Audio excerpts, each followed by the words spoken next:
If you want higher, more prominent cheekbones without having to get surgery, one technique that is gaining popularity right now is called zygomatic pushing. The idea is based upon joint suture theory, that consistent pressure over time can lead to subtle changes of your scalp. But does it actually work? I'll be breaking it all down in this video, the theory behind it, what the evidence says, and how do you do it correctly, and what kind of realistic results can you actually expect from doing it. So firstly, what is zygomatic pushing? It is a method of applying controlled pressure to your zygomatic bones, what we call the cheekbones. The goal is to stimulate these sutures. The theory suggests that bones, even in adulthood, retain a small amount of flexibility. So let's look at what the evidence says. Here's everything we currently know about whether zygomatic pushing works. Firstly is the anthropological evidence. In ancient civilizations that had diets that required heavy chewing, we see wider, more robust zygomatic arches. This suggests that external forces, like chewing, can influence the bone structure of your face. What is the modern understanding? There is some biochemical logic behind this theory.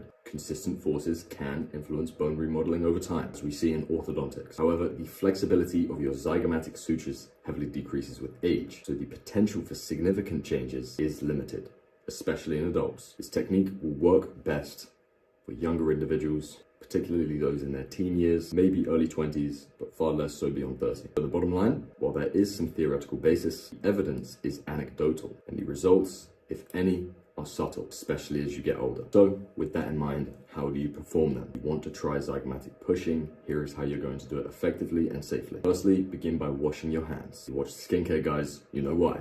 Then, find your zygomatic bones along your cheekbones right here. Using your thumbs or index fingers, you want to push in the direction from under your cheekbones to your temples. Some people prefer to do this method from inside their mouth.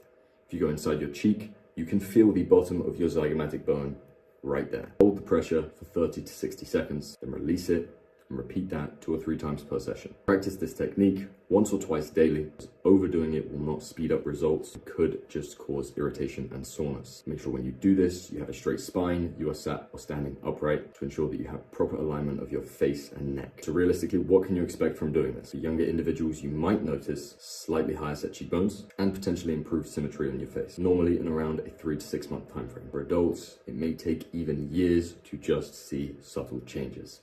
Up to you if you do it or not. Understand that the effects are small at best. Zygomatic pushing is not a quick fix or even a guaranteed way to transform your face. However, it is a low-risk technique that is worth trying if you're patient and realistic. But you need to keep in mind these things of what to be careful of when doing so. Make sure you are not overdoing it. Make sure you're applying even pressure and avoid creating any asymmetries.